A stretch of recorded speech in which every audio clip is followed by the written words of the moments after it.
Let's start with another video of class 8th maths NCERT. This is question number 5 of exercise 6.3 from chapter 6 squares and square roots. Question number 5 में देखते हैं हम क्या कह रहा है क्वेश्चन हमसे.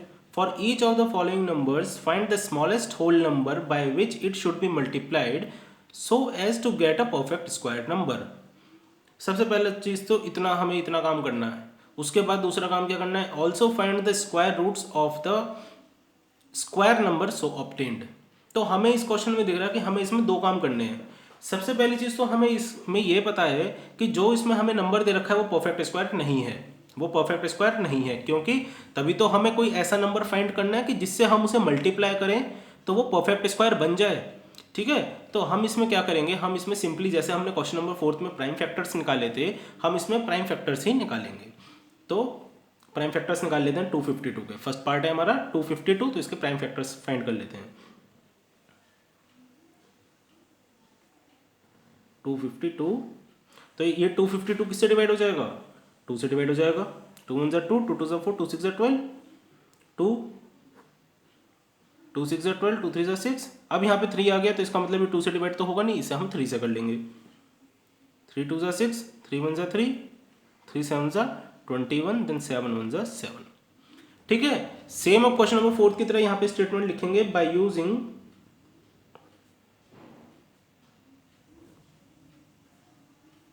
प्राइम फैक्टराइजेशन मेथड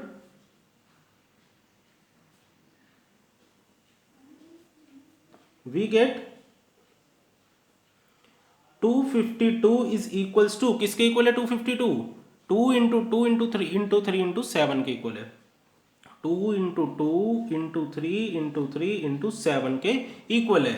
अब अगर हम इस पर ध्यान दें कि अगर हम इसके पेयर बनाएं, तो 1 2 पेयर बन गए यहाँ पर 1 और 2. लेकिन 7 कैसा है, 7 का तो कोई पेयर ही नहीं बन रहा, 7 अकेला है. तो हमें अगर इस नंबर को 252 को अगर हमें परफेक्ट स्क्वायर बनाना है तो यहाँ पे किस नंबर की कमी है, यहाँ पे हमारे पास 7 की कमी है. मीन्स एक 7 और होना चाहिए था मल्टीप्लाई में. ठीक है ना, यहाँ पे एक 7 और होना चाहिए था मल्टीप्लाई में, तो हम 7 में इसकी मल्टीप्लाई कर देंगे.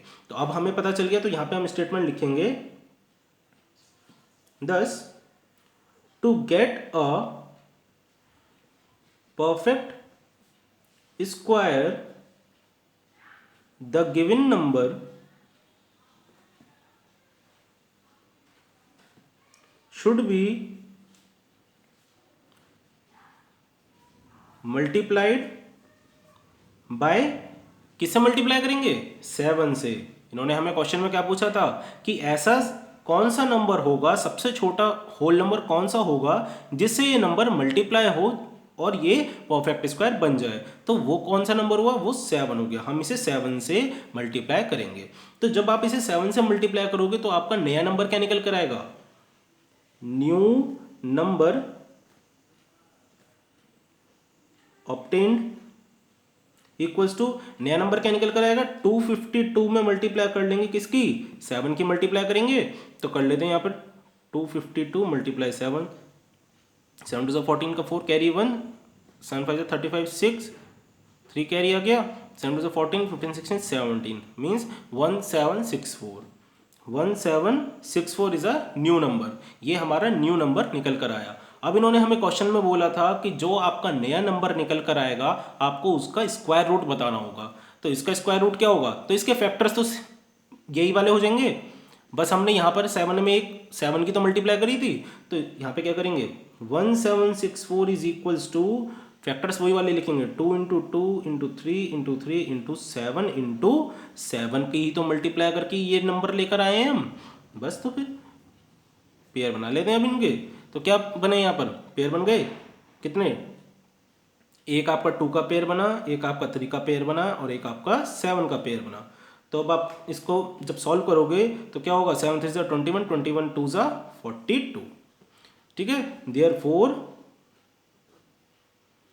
Root 1764 is equals to 42. Means 1764 का स्क्वायर रूट क्या होगा, 42 होगा. तो इसमें हमें दो चीज़ पूछी थी कि आप इसे सबसे छोटे किस नंबर से मल्टीप्लाई करोगे, तो वो आ जाएगा आपका 7. आप इसे 7 से मल्टीप्लाई करोगे. और दूसरी चीज़ इसमें हमसे पूछी है कि आप जो अब आपका नया नंबर निकल कर आया है उसका स्क्वायर रूट क्या होगा, तो उसका स्क्वायर रूट 42 हो गया। ठीक है, तो ये इसका फर्स्ट पार्ट था। अब इसका सेकंड पार्ट देख लेते हैं। Second part is 180। 180 तो हम इसके प्राइम फैक्टर्स निकाल लेते हैं 180 के। लास्ट में 0 है तो इसका मतलब 2 से डिवाइड हो जाएगा। 2 9 से 18, 0, 45 से, अब यहाँ 45 आ गया तो इसका मतलब ये 2 से डिवाइड नहीं होगा, ये 3 से डिवाइड होगा। ठीक है, 3 1 से 3, 1, 3 5 से 15, देन अगेन 3 से डिवाइड होगा, 3 5 से 15, देन 5 से होगा, क्योंकि 5 तो 3 के टेबल में नहीं आता, तो अब किससे होगा, 5 से होगा, बस ये डिवाइड। अब इसके यहाँ पे भी स्टेटमेंट लिख लेते हैं, by using prime factorization method we get, prime factorization method use करके क्या मिला हमें, 180 is equals to 2 into 2 into 3 into 3 into 5, यही मिला। तो इसके अगर हम पेयर बनाते हैं तो 2 का एक पेयर बन जाएगा, 3 का एक पेयर बन जाएगा, लेकिन 5 अकेला रह गया।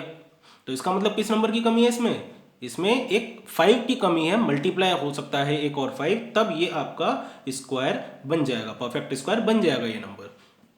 Thus, to get a perfect square, the given number should be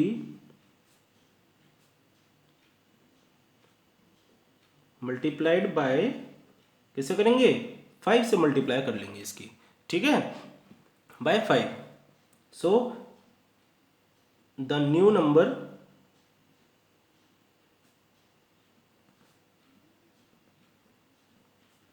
obtained equals to, तो नया नंबर कौन सा निकल कर आया हमारा, नया नंबर निकल कर आया हमारा 180 मल्टीप्लाई बाय 5, 180 मल्टीप्लाई बाय 5। तो जब हम 180 की 5 में मल्टीप्लाई करेंगे तो यहाँ पर आएगा आपका 900, ठीक है, 900 आ गया। अब न्यू नंबर आ गया 900, अब आपको इसका 900 का स्क्वायर रूट फाइंड करना है। तो इसके भी क्या हो जाएंगे यहाँ पर स्क्वायर रूट, जब हम इसका फाइंड करेंगे तो इसके फैक्टर्स क्या होंगे, इसके फैक्टर्स में यहाँ पे बस एक 5 की कमी थी तो हमने 5 मल्टीप्लाई कराया, तो इसके फैक्टर्स भी यही हो जाएंगे। 900 is equals to 2 into 2 into 3 into 3 into 5 into 5, then pair बना लेते हैं, इक्वल्स टू 3 पेयर बन गए, एक पेयर किसका बना 2 का, एक पेयर बना 3 का, एक पेयर बना 5 का, ठीक। तो अब इसे मल्टीप्लाई कर लेते हैं, 5 3 से 15, 15 2 से 30, ठीक। तो therefore root 900 is equals to 30, root 900 का स्क्वायर रूट है हमारा 30, 900 का स्क्वायर रूट क्या है 30 है हमारा, ठीक। तो अब आप ये वाला क्वेश्चन आपका हो गया सेकंड पार्ट इसका। अब इसका थर्ड पार्ट कर लेते हैं। 1008, अब हमें दिया है 1008, अब इसके फैक्टर्स फाइंड कर लेते हैं।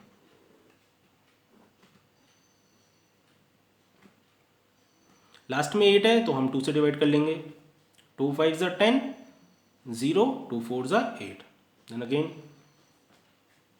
2 से करेंगे क्योंकि लास्ट में 4 है, 2 2 ज़ा 4, 2 5 ज़ा 10, 2 2 ज़ा 4, ठीक है। फिर लास्ट में 2 है, देन अगेन 2, 2 1 ज़ा 2, 2 2 ज़ा 4, 2 6 ज़ा 12, देन अगेन 2, 2 6 ज़ा 12, 2 3 ज़ा 6। अब यहाँ पर आ गया 63 मीन्स 3 आ गया लास्ट में, तो ये किससे डिवाइड होगा, अभी 3 से डिवाइड होगा, 3 2 ज़ा 6, 3 1 ज़ा 3, देन अगेन 3, 3 7 ज़ा 21, देन 7, 7 1 ज़ा 7, ठीक है। तो हमने इसके फैक्टर्स निकाल लिए, तो यहाँ पे फिर वो लिखेंगे स्टेटमेंट, बाय यूजिंग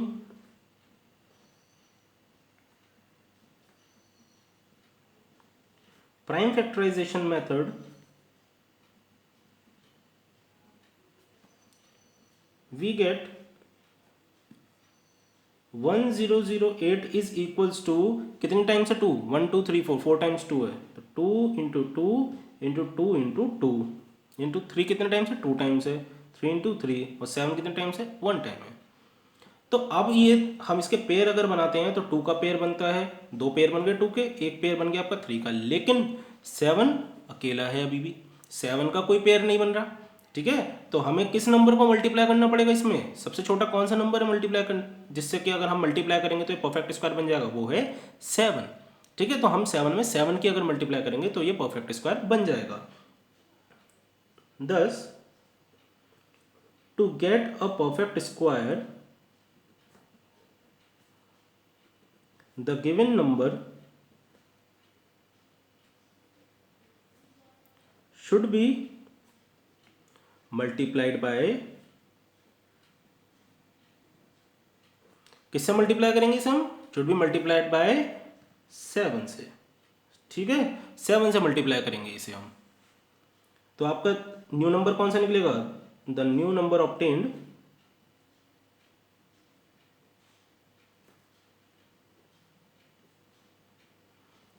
क्या निकल कर आया नया नंबर 1008 है। आप इसकी मल्टीप्लाई करोगे 7 में, तो जब आप 1008 की मल्टीप्लाई करोगे 7 में तो ये आएगा आपका 7056।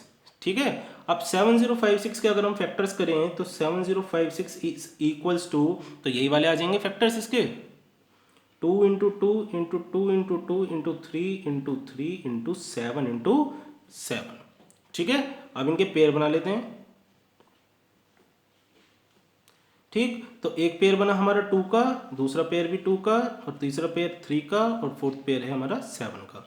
अब इन सबको अगर आप मल्टीप्लाई करोगे तो क्या निकल कर आएगा, जब आप इन सब की आपस में मल्टीप्लाई करोगे तो क्या आएगा 84 आ जाएगा। ठीक है, कैसे आया, 7 3 21, 21 2 42, 42 2 84।